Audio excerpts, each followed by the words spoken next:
ناظرین، کریم T V Urdu میں آپ کا استقبال ہے۔ آج کی مجلس میں ہمارے پاس ایک سوال آیا ہے اور سوال کرنے والے ہیں نوشاد انور، کھجوری دہلی سے سوال کرتے ہیں۔ کہتے ہیں کہ رمضان کے آخری جمعے کو لوگ الوداع کے طور پر مناتے ہیں، شریعت میں اس کی کیا حقیقت ہے؟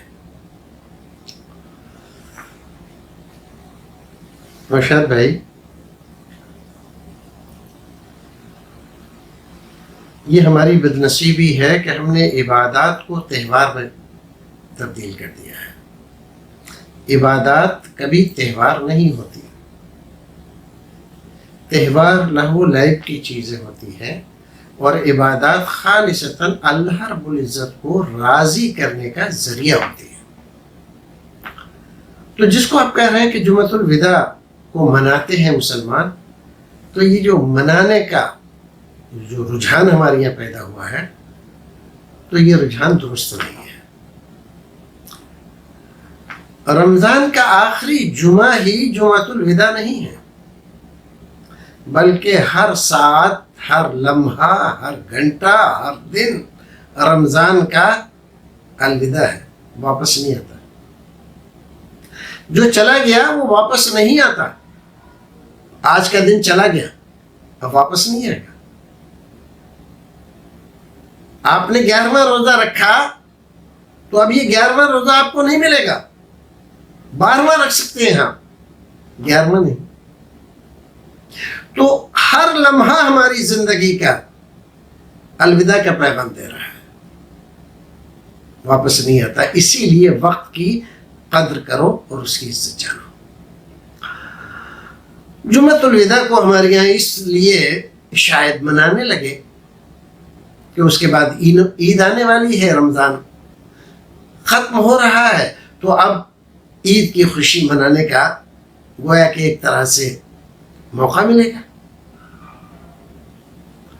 اس لیے بعض ہمارے بھائی عید کو نئے کپڑے نہیں بناتے، جمعۃ الوداع کو کپڑے نئے پہنتے ہیں اور اس کو ضروری سمجھتے ہیں۔ شریعت میں ایسی کوئی بات نہیں بتائی گئی ہے۔ یہ خالصتاً ہمارا ہندوستانی ذہن ہے، ہندوستانی سوچ ہے، ہندوستانی پرمپرا ہے۔ اس سے شریعت کا کوئی لینا دینا نہیں۔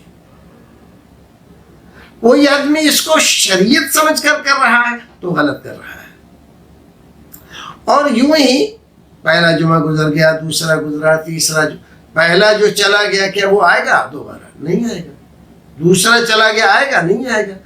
ایسے ہی جو چوتھا جمعہ ہے، کبھی 4 کبھی 5 جمعے ہوتے ہیں، تو یہ جو جائے گا، کیا یہ واپس آئے گا؟ نہیں۔ اس کو تو آپ نے الوداع کہہ دیا، اور اس سے پہلے کے جو جمعے تھے ان کو الوداع کیوں نہیں کہا؟ آپ کی زندگی کا ہر لمحہ آپ کو الوداع کا پیغام دے رہا ہے۔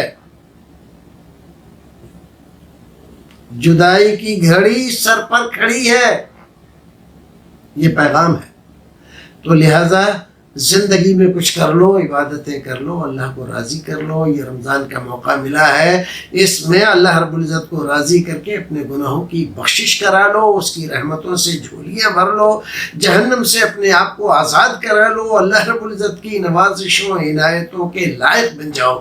اللہ رب العزت ہمیں اور آپ کو سب کو اپنی رحمتوں سے نواز دے اور ہماری جھولیاں اپنی رحمتوں سے بھر دے۔ السلام علیکم ورحمۃ اللہ وبرکاتہ۔